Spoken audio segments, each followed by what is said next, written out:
जब दुनिया की बड़ी ताकतें एक देश की तरफ उंगली उठाए तो मामला मामूली नहीं होता, न माना जाता है।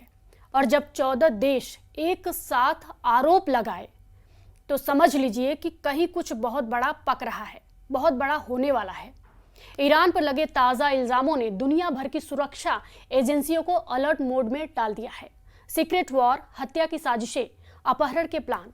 क्या वाकई ईरान अब चुपचाप एक नए वर्ल्ड वॉर की जमीन तैयार कर रहा है? क्या खुली जंग के 12 दिन बाद अब पर्दे के पीछे से दुश्मनों को सबक सिखाने का खेल शुरू हो चुका है? सवाल बहुत बड़ा है। हमारे साथ बने रहिए। न्यूज़ 18 के डिजिटल प्लेटफॉर्म पर आपका स्वागत है। मैं हूं प्रिया सिंह। इस वक्त दुनिया पर तीसरे विश्व युद्ध का साया मंडरा रहा है, क्योंकि रूस और यूक्रेन के बीच जारी भीषण जंग के बीच पश्चिम एशिया से एक ऐसी लहर उठने वाली है जिसने अमेरिका और ब्रिटेन सहित 14 देशों में बवाल मचाकर रख दिया है।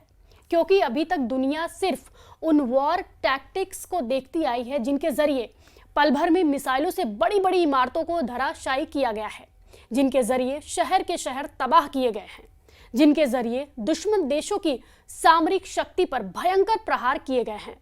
लेकिन युद्ध के इन खतरनाक पैतरों के बीच अब जो खबर आ रही है वो न सिर्फ चौंकाने वाली है, बल्कि उस खबर ने पूरी दुनिया को डरा कर रख दिया है, हिला कर रख दिया है। क्योंकि इस खबर में केंद्र में है ईरान। इस खबर के केंद्र में है supreme leader Ayatollah Ali Khamenei, यानी वो शख्स जिसके इजराइल अमेरिका के साथ हुई 12 दिन की जंग में भारी नुकसान को सहा है जिसने। और अब उसी देश यानी ईरान पर दुनिया के ताकतवर देशों ने ऐसा आरोप लगाया है जो किसी जासूसी थ्रिलर से कम नहीं है। और ये सिर्फ आरोप या सिर्फ हवाई बातें नहीं है, ये घटनाएं साबित हो चुकी हैं। कुछ देशों का कहना है कि ईरानी एजेंट्स ने न्यूयॉर्क, लंदन और पेरिस में हत्याएं करने की कोशिश की। विपक्षी नेताओं, पत्रकारों और यहूदी नागरिकों को निशाना बनाया। ब्रिटेन ने साफ कहा ये घोषित गुप्त युद्ध है। बता दें कि ब्रिटेन की तरफ से दावा किया गया है कि 2022 से अब तक 20 से ज़्यादा साजिशें नाकाम की गई। नीदरलैंड में एक ईरानी नागरिक की हत्या की कोशिश को रोका गया। अमेरिका ने 3 यूरोपीय गैंगस्टर्स को गिरफ्तार किया जो एक ईरानी अमेरिकी पत्रकार की हत्या की साजिश में शामिल थे। लेकिन ये मामला सिर्फ आम लोगों या पत्रकारों की हत्या की साजिशों से नहीं जुड़ा है। दावा तो ये भी किया जा रहा है कि अमेरिकी राष्ट्रपति डोनाल्ड ट्रंप की हत्या की साजिश में भी एक व्यक्ति को अमेरिका से गिरफ्तार किया गया है। इन देशों का कहना है कि ईरान की खुफिया एजेंसी अब अंतर्राष्ट्रीय आपराधिक गिरोहों के साथ मिलकर काम कर रही है। और ये सब हो रहा है यूरोप और नॉर्थ अमेरिका की धरती पर, यानी सीधे राष्ट्रीय संप्रभुता का उल्लंघन। ईरान पर लगा ये आरोप बेहद संगीन है, लेकिन ईरान अपने ऊपर लगे सारे आरोपों को बेबुनियाद बता रहा है। ईरान का कहना है कि ये सब फिलिस्तीनी में हो रहे नरसंहार से ध्यान भटकाने की कोशिश है। लेकिन जिन देशों ने ईरान के ऊपर ये आरोप लगाया है वो एक सुर में ईरान की सीक्रेट वॉर को दुनिया के सामने बेनकाब कर रहे हैं।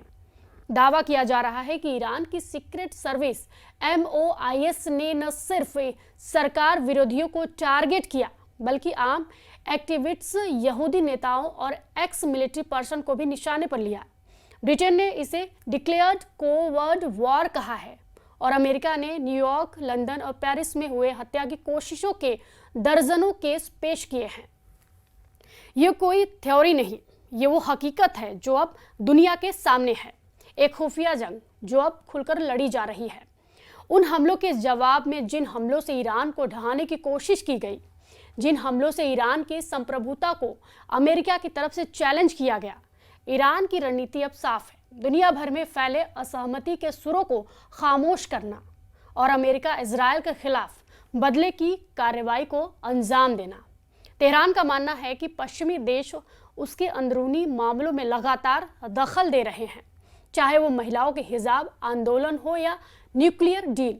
इसी सोच के तहत ईरान की खुफिया एजेंसी MOIS और कट्टर सैन्य संगठन IRGC अब उन एक्टिविस्ट्स, पत्रकारों और पूर्व सैन्य अधिकारियों को रिमोटली खत्म करने की कोशिश कर रहे हैं जो यूरोप और अमेरिका में बैठकर ईरानी शासन के खिलाफ आवाज उठा रहे हैं। हाल ही में IRGC के पूर्व अधिकारी ने बताया कि उन्होंने विदेशों में विरोधियों की हत्या की निगरानी की, स्पेन के आतंकवादी गुटों को पैसे देकर, पेरिस में ऑपरेशन चलाकर और यहां तक कि फ्रांस को धमकी देकर अपने एजेंट को छुड़वाया। ये कोई छुपी हुई रणनीति नहीं, बल्कि एक खुला ऐलान है कि ईरान अब अपनी लड़ाई सीमाओं के पार ले गया है और उसका मकसद है खामोशी से लेकिन बेरहमी से विरोध को मिटाना। सबसे बड़ी बात यह कि जिन 14 देशों ने ईरान के ऊपर ये आरोप लगाए हैं, उन्होंने बाकायदा टाइमलाइन तैयार की गई सबूत जुटाए हैं और हर एक सिरे को एक दूसरे से लिंक किया है। ये कोई पहली कोशिश नहीं थी। ईरान पहले भी 2 बार मसीहा को खत्म करने की कोशिश कर चुका है। मसीहा अली नेशाद एक जानी मानी ईरानी अमेरिकी पत्रकार, लेखक और महिला अधिकारी कार्यकर्ता हैं जो ईरान के कट्टर शासन के खिलाफ मुखर आवाज रही हैं। लंदन में कई पत्रकारों को टारगेट लिस्ट में पाया गया और ऑस्ट्रेलिया, जर्मनी, स्वीडन के पास भी ऐसे हत्या के सबूत हैं जो बताते हैं कि ईरान अब विरोधियों को सिर्फ देश के अंदर नहीं बल्कि दुनिया भर में खत्म करने की रणनीति पर काम कर रहा है। ये एक खामोश लेकिन बेहद खतरनाक जंग है, जहां निशाना है वो लोग जो ईरान के खिलाफ दुनिया भर में प्रोपेगेंडा फैला रहे हैं। माना जा रहा है कि ईरान बदले की आग में झुलस रहा है, उस बदले की आग में जिसने ईरान के खिलाफ इजराइल और अमेरिका को एक मंच पर ला दिया था। दुनिया ने देखा कि कैसे इजराइल ने ईरान के खिलाफ एक खुले युद्ध का आगाज किया। इस युद्ध में इस्तेमाल की गई मिसाइलों, ड्रोन तकनीक और सर्जिकल स्ट्राइक्स ने पूरे पश्चिम एशिया को हिलाकर रख दिया। इजराइल ने ईरान के न्यूक्लियर ठिकानों और सैन्य कमांडर्स को निशाना बनाया, जबकि ईरान ने 450 से ज्यादा मिसाइलें और 1000 ड्रोन हमले किए हैं, जिनमें तेल अवीव और हाइफा जैसे शहरों को नुकसान पहुंचा। लेकिन जब इजराइल पीछे हटा और अमेरिका ने डिप्लोमेसी की राह पकड़ी तो ईरान ने मोर्चा बदल लिया। अब वो खुली जंग नहीं बल्कि प्रॉक्सी रिटेलिएशन के रास्ते पर है।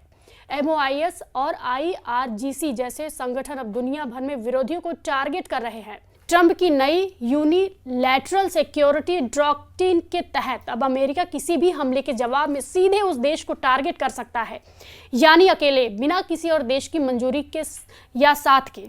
ये उस समय सामने आई ये रणनीति जब उन 12 दिनों की जंग के दौरान ईरान ने अमेरिका के सैन्य बेस पर मिसाइलें दागी और ट्रंप ने उसे बहुत कमजोर हमला बताते हुए कहा, अगर दोबारा ऐसा हुआ तो हम फिर से बमबारी करेंगे। अब ये साफ है कि अमेरिका इस शैडो वॉर को सिर्फ डिप्लोमेसी से नहीं बल्कि निर्णायक सैन्य कार्रवाई से भी जवाब देने को तैयार है।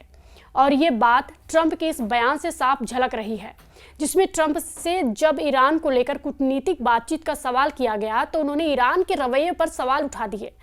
अब साफ हो चुका है कि ये कोई सामान्य टकराव नहीं है, ये वो छाया युद्ध है जिसकी तैयारी सालों से हो रही थी। ईरान की एक एक रणनीति अब दुनिया के सामने आ रही है, खुफिया हमलों से लेकर साइबर ऑपरेशंस, अपहरण से लेकर टारगेट किलिंग तक। लेकिन अब जब 14 लोकतांत्रिक देश एक साथ आकर ईरान की इस छिपी जंग को बेनकाब कर चुके हैं तो दुनिया के सामने सवाल सिर्फ ये नहीं कि ईरान क्या कर रहा है, बल्कि ये है कि बाकी देश अब क्या करेंगे। क्या 14 देशों के लिए सिर्फ आरोपों का युद्ध बन जाएगा, या ईरान के इस खुफिया खंजर के जवाब में ये देश कोई बड़ी कार्रवाई करेंगे, या फिर वाकई वो वक्त आ गया है जब इस गुप्त युद्ध का जवाब खुली कार्रवाई से दिया जाएगा। क्योंकि अमेरिका के राष्ट्रपति डोनाल्ड ट्रंप ने अब सीधे चेतावनी दे दी है कि अगर हमारे नागरिकों को नुकसान हुआ तो सिर्फ निंदा नहीं, एक्शन होगा। और ट्रंप जब ऐसा कहते हैं तो इतिहास गवाह है, वो पीछे नहीं हटते बिल्कुल, खासकर जब तक मामला अमेरिका की संप्रभुता और उसकी धरती पर हमलों की साजिश का हो। और अब तो अमेरिका की नई सिक्योरिटी डॉक्ट्रिन ने यह साफ कर दिया है कि वो बिना किसी मंजूरी लिए सीधे सैन्य कार्रवाई कर सकता है, यानी अब ईरान पर किसी भी वक्त हमला हो सकता है। और ये सब ऐसे वक्त में हो रहा है जब पश्चिम एशिया पहले ही युद्ध की आग में जल रहा है। इस वीडियो पर आपकी क्या प्रतिक्रिया है, हमें कमेंट बॉक्स में ज़रूर बताएं और फॉलो कीजिए न्यूज़ 18।